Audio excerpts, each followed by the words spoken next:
quem o trouxe, é o Espírito Santo atuando nesse período, nesses últimos dias. Irmão Ezequiel. Olha, Rodrigo tem que lhe ouvir, viu?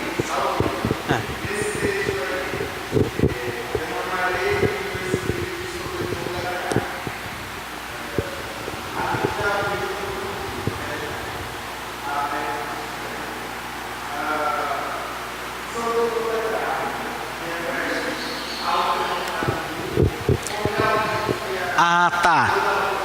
Deu para ouvir, irmãos, a pergunta? Ele está perguntando se esse toda a carne... Cadê? Onde é que está?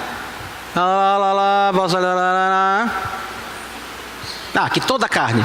Ezequiel está perguntando se esse toda a carne se refere a um grupo específico ou se refere realmente a todas as pessoas. Deixa eu mostrar aqui a quem se refere. Aqui. Se refere a esse grupo aqui.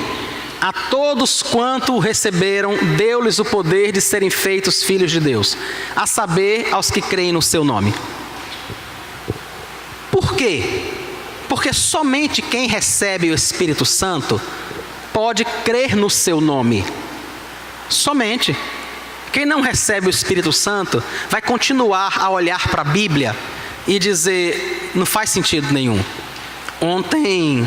eu fiz o casamento, né? E eu dei aquela palavra no casamento de um irmão que inclusive congregou aqui na Jardins, o Mozart, né? E a Luíse. E eu li uma palavra assim muito propícia para casamento mesmo, né? Efésios 5, 22 em diante. Que a esposa deve ser submissa ao seu marido e o marido deve dar a sua vida pela esposa. Existe texto melhor do que esse para se ler num casamento? E é claro que eu não discuti o texto passo a passo. Mas o que eu disse a Moza e Luiz ontem foi que há uma orientação bíblica sobre a família. Como há uma orientação bíblica sobre praticamente tudo. Por que eu estou dizendo isso? Porque somente aquele que recebeu o Espírito Santo, somente aquele que se tornou filho de Deus, consegue olhar para aquele texto e entender a orientação de Deus para a sua vida. Quem não tem o Espírito Santo vai olhar para aquele texto e dizer, isso aqui é o reflexo de uma sociedade patriarcal e machista do primeiro século. Entendeu, Ezequiel? Somente sobre quem vem o Espírito Santo é que você consegue olhar para a Escritura e entender como palavra de Deus.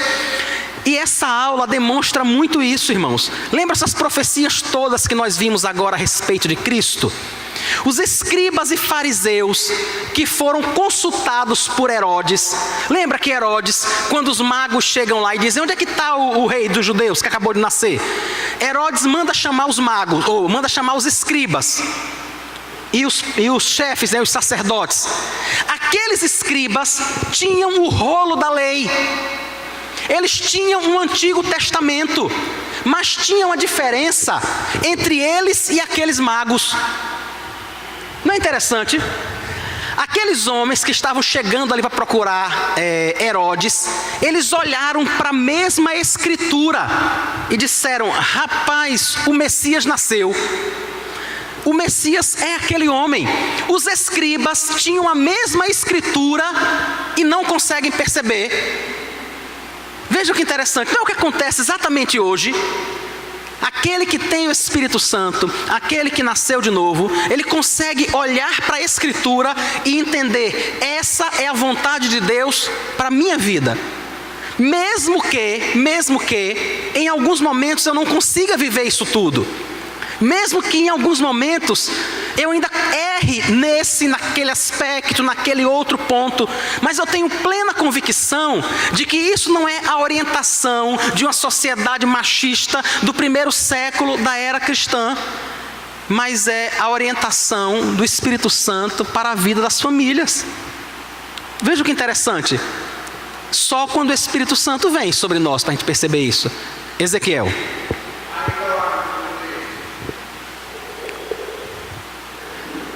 Deixa eu ver. Não. É esse, deixa eu ver. Aí.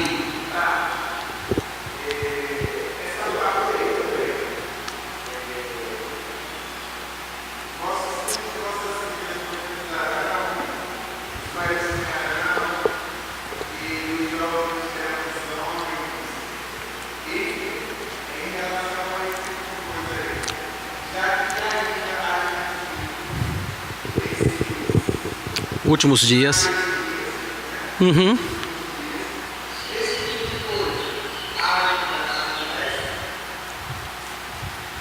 Se ainda acontece, tá? Ele tá no Antigo Testamento e ele está se referindo ao modo como Deus falava com as pessoas. Hebreus. Peraí, viu?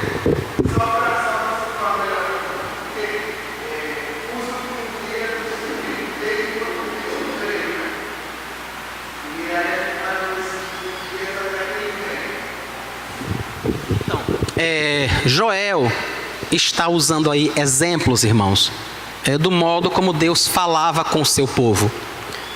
Hebreus capítulo 1, versículo 1 diz assim: havendo Deus outrora falado, muitas vezes e de muitas maneiras aos pais pelos profetas, nestes últimos dias nos falou pelo Filho, a quem constituiu herdeiro de todas as coisas, pelo qual também fez o universo. Ou seja, as muitas vezes e as muitas maneiras pelas quais Deus falou com o seu povo no Antigo Testamento, era dessa forma, com sonhos, com visões, com profecias. E é isso que Joel está dizendo. Joel está dizendo: nos últimos dias, não serão apenas os profetas que ouvirão a voz de Deus. Não serão apenas um grupo escolhido que vão ter visões. Não sei se vocês lembram quando Miriam e Arão falam contra Moisés. Deus chama Miriam e Arão fora do arraial e diz assim: vocês não têm medo não? Se tiver um profeta no meio de vocês, eu falo com ele por visões, eu falo com ele por sonhos, ou de outras formas. Com meu servo Moisés não é assim. Eu falo com ele face a face, boca a boca. Ou seja, esse aqui era o modo como Deus normalmente falava com o povo. O que é que Joel está dizendo? Nos últimos dias, Deus vai falar com toda a sua igreja. Por quê? Porque não tem mais uma classe ungida, irmão. No Antigo Testamento, sacerdotes, profetas e reis eram ungidos com óleo. No Novo Testamento, Sanlai é ungido com o Espírito Santo. Não mais com óleo, com o Espírito Santo. Tatiana é ungida com o Espírito Santo. E qualquer um de nós que nascemos de novo, qualquer um de nós que recebemos o Espírito Santo. O que é que Joel está dizendo? Não vai haver mais aquela separação entre um profeta que ouve a voz de Deus e uma pessoa que consulta o profeta. Nesses últimos dias, o Espírito será derramado sobre toda a carne, sobre todo aquele que nasceu de novo. Então você não precisa consultar o vaso. Não sei quantos já fizeram isso, já saíram de um lugar para outro para consultar o vaso, né? Ou coisa parecida. Nós não precisamos consultar vaso nenhum. Nós podemos ler a palavra do Senhor e ser por ela instruído, porque o Espírito Santo realmente já habita em nós. Tá bom? Vamos seguir. Esse é Paulo se referindo também aos últimos dias. Estas coisas lhe sobrevieram como exemplos e foram escritas para advertência nossa, de nós outros sobre quem os fins dos séculos têm chegado. Esse capítulo 10, irmãos, da primeira carta de Paulo aos Coríntios é bem interessante. Paulo passa boa parte do capítulo lembrando das experiências que os judeus viveram enquanto saíram do Egito e chegavam na Terra Prometida, naqueles 40 anos, né? E ele cita vários exemplos de que eles foram alimentados pelo Senhor, mas se rebelaram contra Deus, que o Senhor providenciou o maná do céu, mas eles reclamaram e queriam carne. E aí Paulo, por fim, ele diz assim: estas coisas lhe sobrevieram como exemplos, essas coisas que aconteceram com os judeus e que estão relatadas no comecinho desse capítulo 10. Vieram a eles como exemplos e foram escritas para nossa advertência, para que a gente não faça a mesma coisa. Para que a gente não seja murmurador como eles foram, para que a gente não se prostitua como eles se prostituíram, para que a gente não seja idólatra como eles se comportaram algumas vezes. Então ele diz, para nossa advertência, de nós outros, sobre quem os fins, vejam que interessante, né? Os fins dos séculos têm chegado, sobre nós que vivemos os últimos dias. É o que Paulo está dizendo. E ele escreve aos Gálatas depois. Assim também, nós, quando éramos menores, estávamos servilmente sujeitos aos rudimentos do mundo. Vindo, porém, a plenitude do tempo, Deus enviou o seu Filho, nascido de mulher, nascido sob a lei, para resgatar os que estavam sob a lei, a fim de que recebessem a adoção de filhos. Quando é que o Filho de Deus nasce? Na plenitude dos tempos. No momento determinado por Deus, que seria o ideal para que Cristo nascesse. Então é isso que mostra que nós realmente vivemos esse período que são os últimos dias. Uma coisa interessante é que nós vivemos duas eras distintas, né? Esses textos todos mostram para a gente duas eras muito claras. Ei, tá dando para entender? Tranquilo? Jaine, tá dando para entender aí? Legal. Qualquer dúvida fale, viu? Esses textos mostram as duas eras muito claramente, irmãos. Vejam. Então lhes acrescentou Jesus: os filhos deste mundo casam-se e dão em casamento.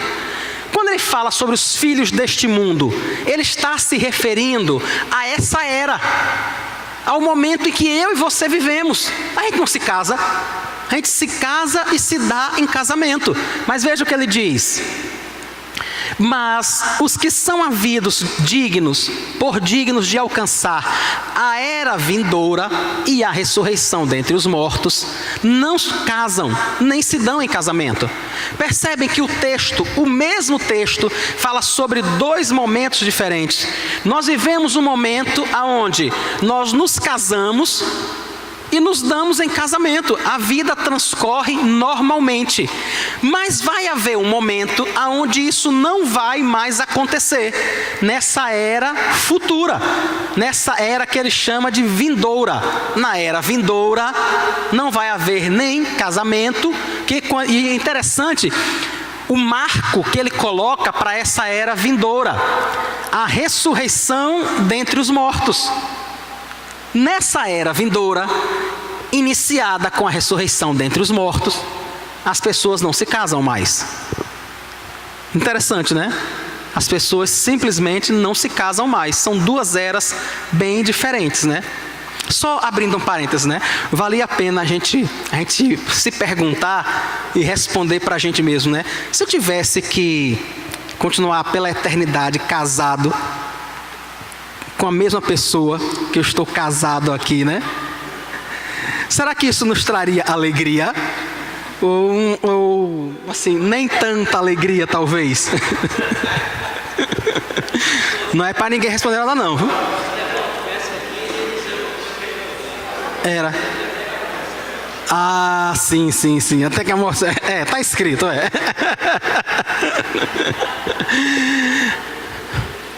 Bom, mas para a alegria de uns e tristeza de outros, diz o texto que é só nessa era, na era vindoura, iniciada com a ressurreição dos mortos, as pessoas nem se casam e nem se dão em casamento. Se você quer casar, aí, tá vendo, Ezequiel?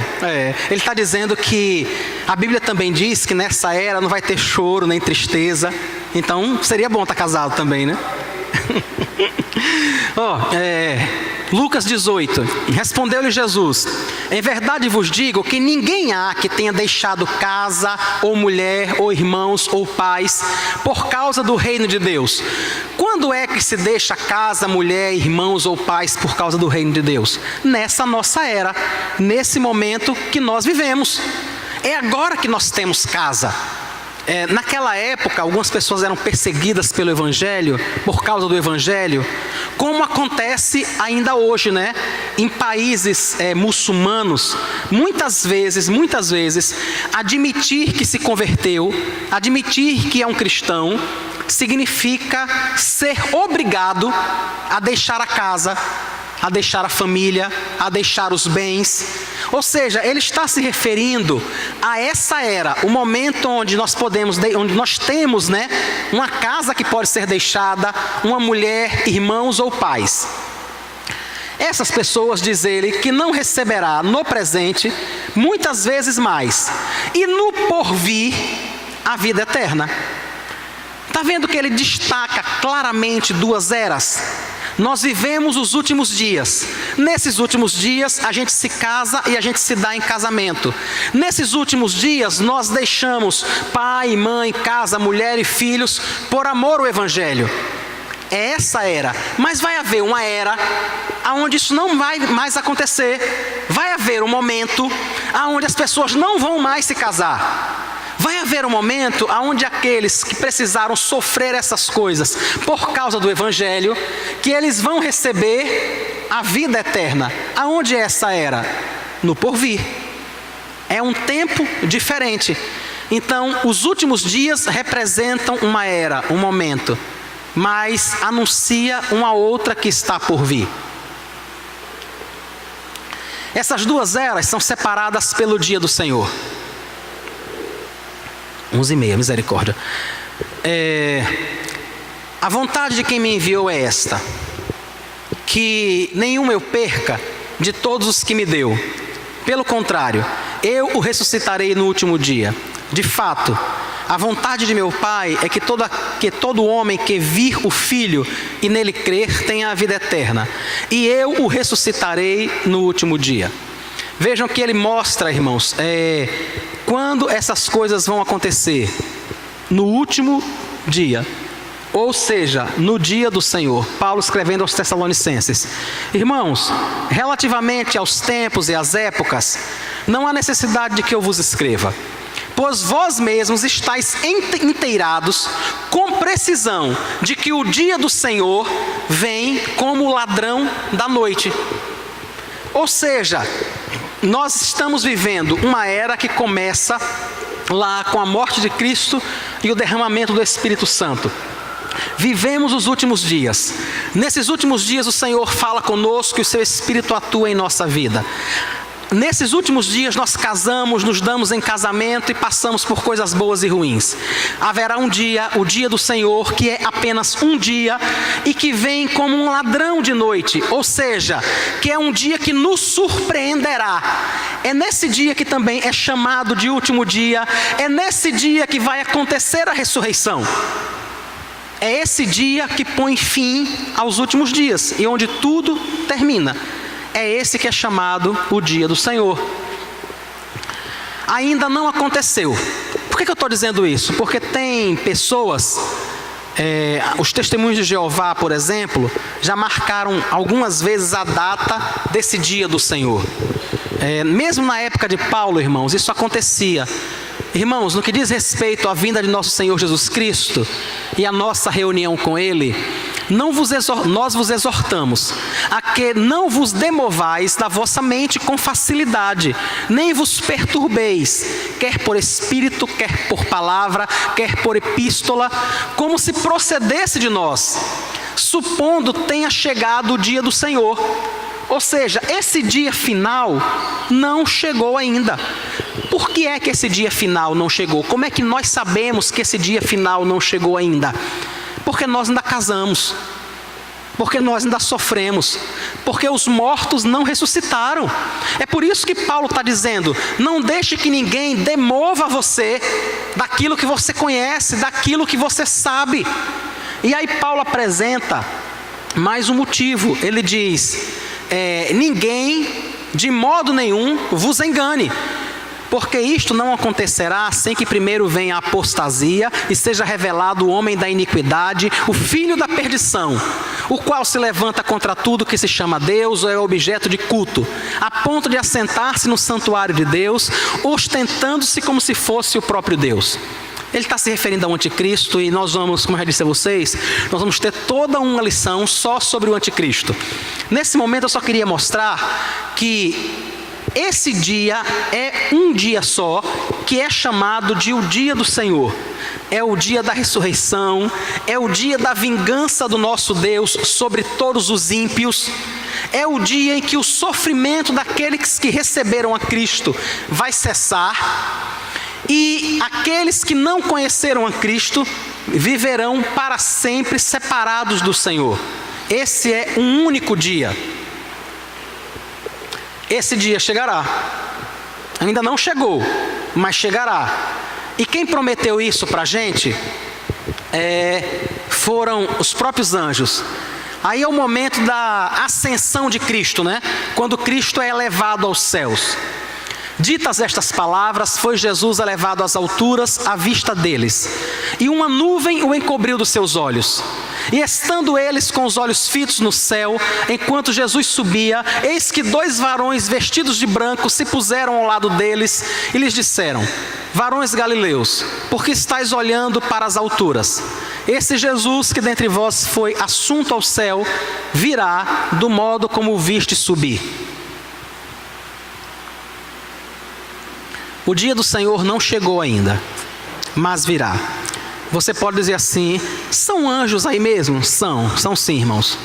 É a mesma aparição que as mulheres tiveram quando foram ao sepulcro. Está registrado em Lucas 24. Lucas 24 conta as mulheres indo ao sepulcro, e lá elas têm uma visão de anjos. E aqueles anjos olham para elas e dizem assim: por que vocês estão com medo? Vocês estão procurando o quê? Não, a gente está procurando o Senhor, o corpo dele está... Não, ele não está mais aqui. Ele já ressuscitou. E ele está seguindo para Galileia. Pode ir. E agora esses varões aparecem no momento em que Cristo é levado aos céus para dizer: ele vai voltar. Esse Jesus que dentre vós foi assunto ao céu virá do modo como o viste subir. Então o dia do Senhor vai acontecer, pondo fim a essa era e iniciando uma nova. Aí é só uma visão geral, né, do que a gente tem visto. Essa setinha para lá e para cá é porque aqui representa o tempo, né? Representa o tempo. Então, em algum momento, Deus cria todas as coisas, e nós temos aquilo que o autor, esse quadro foi feito por um autor chamado Anthony Huckman, e ele propõe que aqui é o que ele chama de era passada, entre a criação e a primeira vinda de Cristo, quando Cristo nasce em Belém da Judéia, segundo profetizou Miqueias 5:2, né? Neste momento, nós estamos vivendo esta era, entre o nascimento, a vinda de Cristo, né? E a segunda vinda dele. Esta era, ou os últimos dias, ou o fim das eras. O que é que vai marcar o fim dessa era? A segunda vinda de Cristo, dando início à era por vir, ou o último dia, ou o fim da era. Deu para entender, no geral? Tá, nenhuma pergunta? Nada. Larissa, não quer dizer nada? Certeza? Ah, então tá. Mas se quiser, diga, viu?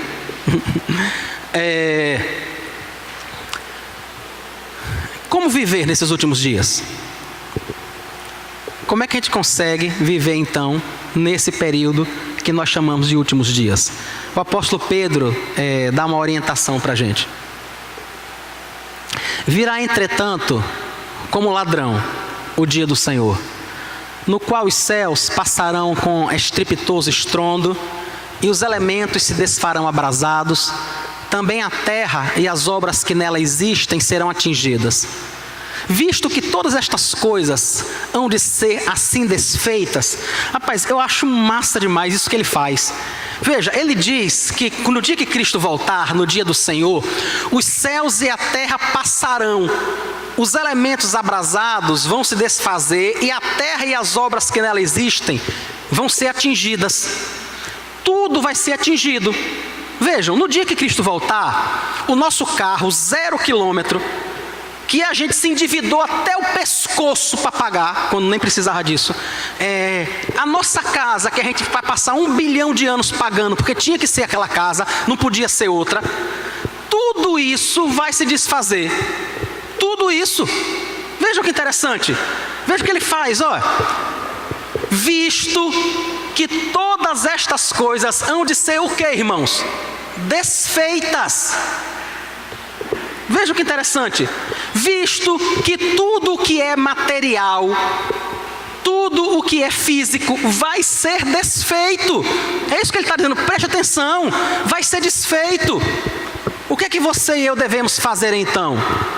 Deveis ser tais como os que vivem em santo procedimento e piedade, esperando e apressando a vinda do dia de Deus, por causa do qual os céus incendiados serão desfeitos e os elementos abrasados se derreterão. Vejam, eu e você, como é que a gente precisa viver nesse período dos últimos dias, segundo o texto? Em santo procedimento e piedade. É o modo que nós precisamos viver nesses últimos dias. Por quê? Porque tudo que é material vai ser desfeito, vai se acabar com a vinda de Cristo. O que é permanente? Nós, porém, segundo a sua promessa, esperamos novos céus e nova terra, nos quais habita a justiça. Por essa razão, amados, esperando estas coisas, empenhai-vos por serdes achados por Ele em paz, sem mácula e irrepreensíveis. Rapaz, eu acho que a gente precisava pegar esse texto, emoldurar, colocar em algum canto no nosso quarto, para todo dia quando acordar a gente dar de cara com ele. A gente dar de cara com esse texto e lembrar, as coisas aqui serão desfeitas. Você precisa viver em santo procedimento e piedade, enquanto você aguarda o dia do Senhor, que vai vir como um ladrão. Ele não vai mandar uma mensagem para o seu WhatsApp marcando dia e hora. Virá como um ladrão. Enquanto você faz isso, aguarde o dia, aguarde novos céus e nova terra nos quais habitam a justiça. Se empenhe por ser achado em paz. É isso que eu e você precisamos. É isso que deve ser o nosso procedimento nesses últimos dias, nesse período. Ei, vamos orar e vamos seguir para nossa casa, vamos encher o bucho. E mais tarde a gente volta aqui, né? Messias, venha orar por nós, por favor, irmão. Eu não levei lá porque o microfone não tem fio. Senhor nosso Deus e nosso Pai, gratos somos por essa manhã, Senhor, pela Tua palavra, Senhor, que nos foi dirigida, Senhor. Que possamos, Senhor, nos dar entendimento, Senhor, para que possamos cumpri-la, Senhor, de acordo com a Tua vontade, Pai. Leva-nos, Senhor, às nossas casas, Senhor, nos dá uma tarde de paz, uma tarde de tranquilidade e nos prepara para logo mais à noite estarmos aqui, para nos alimentarmos com a Tua palavra, Senhor, mais uma vez. Fica conosco, nós te agradecemos por tudo, por essa oportunidade, em nome de Jesus, Senhor. Amém, Pai. Deus abençoe, irmãos. Até mais tarde.